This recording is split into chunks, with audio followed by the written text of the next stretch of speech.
কালকে ঢাকা বিশ্ববিদ্যালয়ের একটা লাইভ কনসার্ট আছে নূরের। সারাদিন অফিস সামলে গান নিয়ে মাথা ঘামানোর সময় পায় না নূর। তবে যতই ব্যস্ত থাকুক না কেন, গান সে ছাড়বে না।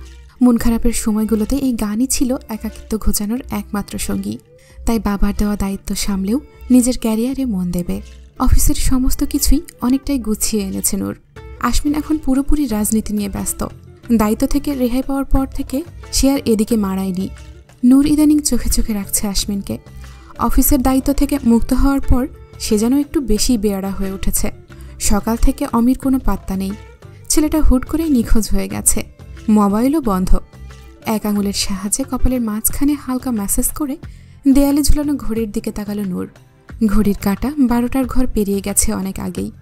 চেয়ার থেকে উঠে গ্লাসের দেয়ালের সামনে গিয়ে দাঁড়ালো নূর। কপালে চিন্তার ভাঁজ পড়েছে কয়েকটা। আজ সকাল থেকেও আমি আশমিনের উপর নজর রেখেছিল। আশমিন কিছু করেনি তো? চিন্তাটা মাথায় আসতেই নূর কয়েকবার মাথা ঝাঁকালো। আশমিন অমির কিছু করবে না, সে তা খুব ভালো করেই জানে। মোবাইলের রিংটোনে ভাবনা থেকে বেরিয়ে এলো নূর। দ্রুত পায়ে গিয়ে কল রিসিভ করলো। হ্যালো ম্যাম, আমি অমি বলছি। অমি? কোথায় তুমি? ফোন বন্ধ কেন তোমার? আর এটা কার নাম্বার? অমি নূরের একসাথে করা এতগুলো প্রশ্ন শুনে ভ্যাবা চাকা খেয়ে গেল। আমার ফোনটা বন্ধ হয়ে গেছে ম্যাম। তুমি ঠিক আছো তো? জি ম্যাম। কোনো খবর পেলে? স্যারের সাথে ওই দিন হোটেলে যে মেয়েটির ছবি ছিল, সেই মেয়ের খোঁজ পেয়েছি ম্যাম। মেয়েটি ওই হোটেলের বার সিঙ্গার। মানে আসলে ম্যাম। অমি কিছু একটা বলতে গিয়ে বারবার আটকে যাচ্ছে। কথাটা বলা ঠিক হবে কিনা বুঝতে পারছে না। নূর শান্ত গলায় বলল, যা বলার সরাসরি বলো অমি। অমি বলল, আসলে ম্যাম ওই দিন মেয়েটা স্যারের সাথেই ছিল। নূর চোখ বন্ধ করে কয়েকবার শুকনো ঢোক গিলল। অমি নিজেও চুপ করে আছে। নূরকে সময় দিচ্ছে নিজেকে সামনে নেওয়ার। নূর কয়েকবার জোরে শ্বাস নিয়ে শান্ত অথচ ভয়ঙ্কর গলায় বলল, ওটা যেখানেই থাকুক না কেন তুলে নিয়ে এসো অমি। Okay ma'am. অমি ফোন রাখতেই চেয়ারে গা এলিয়ে দিল নূর। আশমিনকে নিয়ে কিছু ভাবতেই ইচ্ছে করছে না। সামনে অনেক ভয়ঙ্কর সত্যি অপেক্ষা করছে। এখন ভেঙে পড়া চলবে না। সানভি অসহায় চোখে তাকিয়ে আছে আশমিনের দিকে। আশমিনের অবশ্য সেই দিকে কোনো খেয়াল নেই। সে নিজের মনে ল্যাপটপে কিছু একটা করছে। মেয়েটাকে এখনো বাঁচিয়ে রেখেছো কেন সান? আশমিনের হিমশীতল গলা শুনে কেঁপে উঠল সানভি। কয়েক দফা ঢোক গিলে চিন্তা করল, মেয়েটাকে মারার কথা কবে বলল? সানভি বলল, গরিব ঘরের মেয়ে স্যার, অন্ধ বাবার এই মেয়ে ছাড়া আর কেউ নেই। আশমিন চেয়ারে হেলান দিয়ে শান্ত চোখে তাকালো সানভির দিকে। কয়েক পলক তাকিয়ে থেকে গম্ভীর গলায় বলল, আমি তো আছি। সানভি আর কিছু বলল না। আশমিন বাঁকা হেসে বলল, চিন্তা করো না সান, আমার ইচ্ছাকৃত ফেলে রাখা কাজগুলো তোমার ম্যাম করে দেবে। সানভি মাথা নেড়ে চলে গেল। সানভি বের হতেই আমজাদ চৌধুরী হন্তদন্ত হয়ে আশমিনের কেবিনে ঢুকল। বাবার এমন অস্থির ফেস দেখে মুচকি হাসল আশমিন। আমজাদ চৌধুরীর দিকে তাকিয়ে বাঁকা হেসে বলল, রাস্তায় ইফটিজিং করে পালিয়ে এসেছো নাকি? এভাবে দৌড়াচ্ছ কেন? আমজাদ চৌধুরী চটে গেল। দাঁত কিড়মির করে বলল, বাবা হই তোমার, বাবাকে ইফটিজার বলতে লজ্জা করলো না তোমার? লজ্জা কেন করবে? কাল থেকে তুমি গার্লস হোস্টেলের সামনে দাঁড়িয়ে থাকবে। 1 সপ্তাহের মধ্যে বিয়ে তোমার। ওখানে দাঁড়িয়ে মেয়ে পছন্দ করবে। যাকে পছন্দ করবে সেই আমার মা হবে। আমজাদ চৌধুরীর বিস্ময়ের মাত্রা ছাড়িয়ে যাচ্ছে এই ছেলে। এখন নাকি তাকে বখাটে ছেলেদের মতো গার্লস হোস্টেলের সামনে দাঁড়িয়ে মেয়ে খুঁজতে হবে? আমজাদ চৌধুরী আর কথা বাড়ালো না। এই অসভ্য ছেলে যখন তখন ইজ্জতের রফা দফা করে দেবে। আমার কিছু টাকা লাগবে আশমিন। বাবার কথায় আশমিন বলল, আমি জানি আব্বু, চিন্তা করো না, তোমার বিয়ে আমি স্পন্সর করব। আমার একমাত্র বাবার বিয়ে বলে কথা। তুমি বরং পার্লারে গিয়ে হালকা ফেসিয়াল করে এসো। আমজাদ চৌধুরী বুঝলেন ছেলে তার কথা শুনবেন না। বাধ্য হয়েই চলে গেলেন। বাসায় কামিনী হা হুতাশ করে কাঁদছে। 1 মাসের মধ্যে টাকা দিতে না পারলে তাকে জেলে যেতে হবে। বারবার নূরকে অভিশাপ দিয়ে যাচ্ছে। এদিকে ছেলে উঠে পড়ে লেগেছে তাকে বিয়ে করানোর জন্য। কামিনী যাই করুক না কেন, সে তো কামিনীকে ভালোবাসে। কামিনীর জায়গা অন্য কাউকে কোনোদিনই দিতে পারবে না। এতে কামিনী একা যন্ত্রণা ভোগ করবে না, তার সমান ভাগিদার সে নিজেও হবে। আশমিন বুঝে শুনেই এসব করছে। সে কষ্ট পাবে জেনেও তাকে আবার বিয়ে করানোর জন্য উঠে পড়ে লেগেছে। না জানি কোন ভুলের শাস্তি দিচ্ছে ছেলে তাকে। আশমিন শান্ত চোখে তাকিয়ে রইল তার বাবার যাওয়ার দিকে। দীর্ঘশ্বাস ফেলে মনে মনে বলল, তুমি ভুল করেছ বাবা। কাছের মানুষকে না চেনার ভুল করেছ। শাস্তি তো তোমাকেও পেতে হবে। নূরের টর্চার রুমে একটা মেয়েকে বেঁধে রাখা হয়েছে। নূর মেয়েটার সামনে চেয়ারে আয়েশ করে বসে আছে। থেমে থেমে গুনগুন করে কিছু একটা গাইছে। মেয়েটার জ্ঞান ফিরতে না দেখে এবার বিরক্ত চোখে তাকালো নূর। অমির দিকে তাকিয়ে বিরক্ত কণ্ঠে বলল, এর জ্ঞান ফেরাও অমি। অমি বালতি ভর্তি পানি নিয়ে দাঁড়িয়েছিল। নূরের হুকুম পেতেই এক বালতি পানি ছুঁড়ে মারল মেয়েটার মুখে। কয়েক সেকেন্ড পর পিটপিট করে চোখ খুলল সে। নূর পা নাচিয়ে শরীর দুলিয়ে মেয়েটাকে পরখ করল। আমাকে এইখানে কেন আনা হয়েছে? মেয়েটার কর্কশ গলা শুনে বাঁকা হাসল নূর। চোখ বন্ধ করেই আরাম করে বসল। ওর মুখটা ভেঙে দাও, বিশেষ করে বাঁ পাশটা। অমি ইশারা করতেই এক পালোয়ান সাইজের মেয়ে এসে মেয়েটার মুখে পরপর কয়েকবার আঘাত করল। মুখের বাঁ পাশটা থেতলে যেতেই অমি থামিয়ে দিল। মেয়েটা চিৎকার করে আর্তনাদ করছে। নূর নিজের চেয়ার থেকে উঠে মেয়েটার সামনে হালকা ঝুঁকল। 5 আঙুলের সাহায্যে থুতনি উঁচু করল। নূরের চোখ মুখ ভয়ঙ্কর লাল হয়ে আছে। নূর মেয়েটার গাল চেপে ধরে দাঁতে দাঁত চেপে বলল, আমার ব্যবহার করা জুতোগুলো কারখানাতে এক জোড়া বানানো হয়, যাতে অন্য কেউ এই মডেল ইউজ করতে না পারে। আর তুই সেই আমার নামে দলিল করা একমাত্র বরের বুকে মাথা রেখে ঘুমাস? সাহস আছে তোর এই শরীরে আমি আস্ত রাখবো ভাবলি কি করে? মেয়েটা এতক্ষণ যন্ত্রণায় আর্তনাদ করছিল। এবার নূরের দিকে তাকিয়ে গুঁড়ো হাসল। ব্যঙ্গাত্মক গলায় বলল, তাহলে তো আপনার সেই দলিল করা একমাত্র বরের বুকটাও ধ্বংস করতে হয়। সে নিজেও তো অন্য একটা মেয়ের দ্বারা ইউজড হয়েছে। মেয়েটার কথা শেষ হতেই তার কপাল বরাবর একটা গুলি এফোড় ওফোড় করে দিল। আশমিন বন্দুকের নলের ওপর ফু দিয়ে বাঁকা হাসল। আশমিনের কাজ দেখে চোয়াল শক্ত হয়ে গেল নূরের। রাগে হাত মুট করে ফেলল। দাঁতে দাঁত চেপে চোখ বন্ধ করে নিজের হাতের পিস্তলটা শক্ত করে ধরল। রাগে মাথা দপদপ করলেও ফেস সম্পূর্ণ স্বাভাবিক করে ফেলল। অমি সহ বাকি সবাই অসহায় চোখে তাকিয়ে আছে দুজনের দিকে। নূর পেছন ঘুরতেই দেখল আশমিন তার থেকে ঠিক 3 হাত দূরে। তার দিকেই এগিয়ে আসছে সে। একটা গুলি আশমিনের বুকের বাঁ পাশ ভেদ করতেই থেমে গেল আশমিন। অবাক চোখে তাকালো নূরের দিকে। সবাই স্তব্ধ হয়ে নূরের দিকে তাকিয়ে আছে, অথচ নূর সম্পূর্ণ শান্ত। এখনো হাতের পিস্তল আশমিনের দিকে তাক করা। আশমিনের সাদা শুভ্র পাঞ্জাবি মুহূর্তেই রক্তিম বর্ণ ধারণ করেছে। বুকের দিকে একবার তাকিয়ে আবার নূরের দিকে তাকালো আশমিন। রক্তিম চোখ দুটো ছলছল করলেও তার মুখে মুচকি হাসি। নূর এগিয়ে গেল আশমিনের দিকে। আশমিন হাঁটু মুড়ে বসে পড়েছে ততক্ষণে। সবাই যেন একটা ঘোরের মধ্যে আছে। নূর আশমিনের সামনে বসে তার গালে হাত রাখল।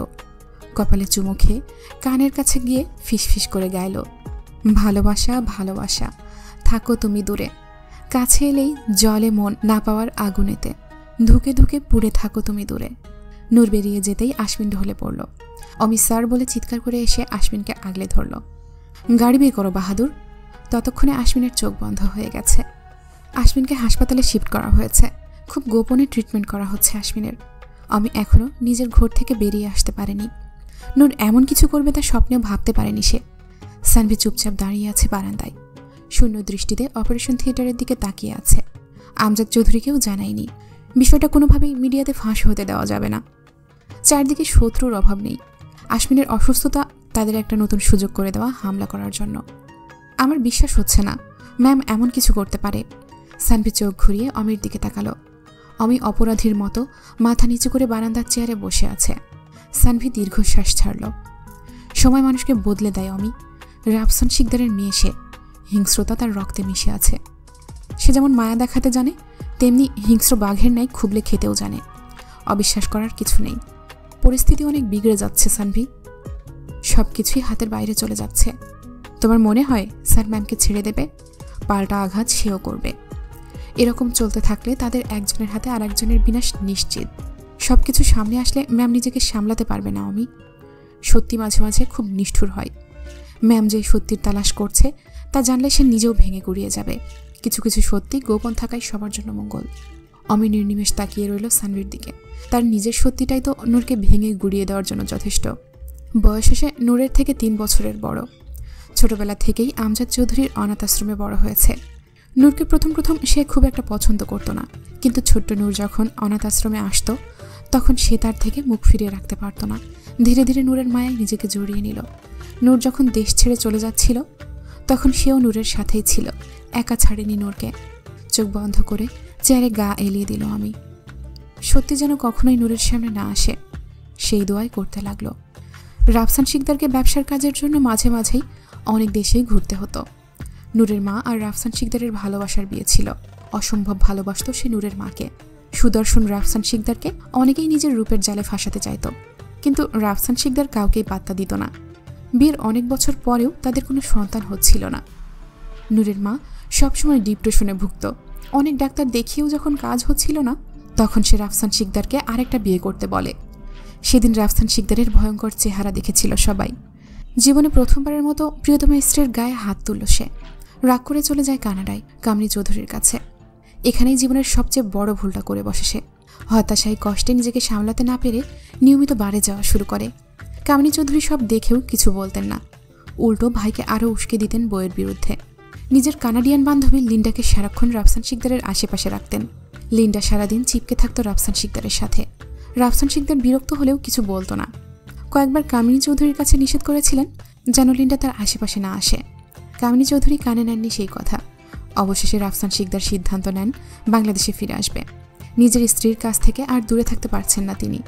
তখনই কামিনী চৌধুরী জঘন্য এক পরিকল্পনা করেন। রাতের খাবারের সাথে ড্রাগস আর উত্তেজক মিশিয়ে খাইয়ে দেন রাফসান শিকদারকে, আর লিন্ডাকে পাঠিয়ে দেন রাফসান শিকদারের রুমে। ফলাফল যা হওয়ার তাই হলো। অপরাধ বোধে পাগলপ্রায় রাফসান শিকদার লিন্ডাকে সেই অবস্থায় গলা চেপে ধরলেন। লিন্ডাকে কোনোভাবে বাঁচিয়ে নিলেও নিজের পরিকল্পনা সফল করতে পারলেন না কামিনী চৌধুরী। আমজাদ চৌধুরী শুধু স্ত্রীর দিকে তাকিয়ে হতভম্ব হয়েছিলেন। প্রেয়সীর এমন বিনাশকারী রূপ তাকে ক্ষণে ক্ষণে মৃত্যু দিচ্ছিল। কামিনী চৌধুরী ভেবেই নিয়েছিলেন ভাইকে ফাঁসিয়ে লিন্ডাকে তার সাথে বিয়ে দেবেন, কিন্তু তার করা সম্ভব হলো না। রাফসান শিকদার হুঙ্কার ছেড়ে কামিনী চৌধুরীকে প্রশ্ন করলেন, এই প্রস্টিটিউট রাতে আমার রুমে কিভাবে ঢুকলো কামিনী? আমি রুম লক করে ঘুমিয়েছিলাম। রাফসান শিকদার পাগলা ঘোড়ার মতো আক্রমণ করতে চাইছিল লিন্ডার ওপর। অবশেষে কোনো কুলকিনারা না পেয়ে সমস্ত দোষ লিন্ডার ঘাড়ে দিলেন কামিনী চৌধুরী।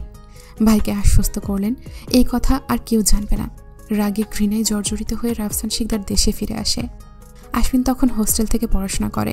ছোট থেকেই সে হোস্টেলে থাকতো, তাই বাড়িতে কি হতো সেটা জানতো না। দেশে আসার পর নিজের স্ত্রীর দিকে তাকাতে পারত না রাফসান শিকদার। তবে স্ত্রীর ভালোবাসায় বেশিদিন তাকে দূরে সরিয়েও রাখতে পারেনি। এর মধ্যেই খবর আসে লিন্ডা প্রেগনেন্ট।